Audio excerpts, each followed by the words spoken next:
ብለህ ትፈላሰፋለህ። እየጠረክ አታስብ፣ ጠርጋለሁ፣ ስራዬ ነው።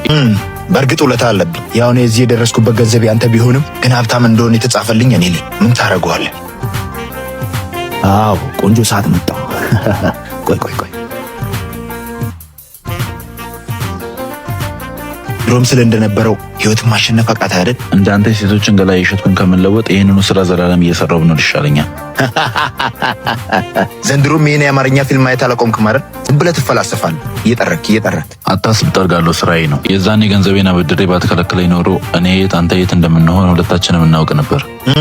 በእርግጥ ውለታ አለብኝ። ያው እኔ እዚህ የደረስኩበት ገንዘብ ያንተ ቢሆንም ግን ሀብታም እንደሆነ የተጻፈልኝ እኔ ነኝ። ምን ታደርገዋለህ?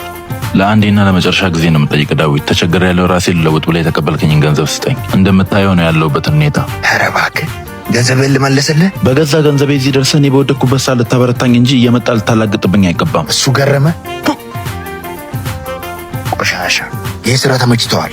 አርፈህ ኑር። እምቢ ካልክ ማድረግህን ታውቃለህ። ዳዊት፣ ይህንን ጊዜ አትርሳው። ጊዜ የጣለውን ጊዜ ያነሳዋል።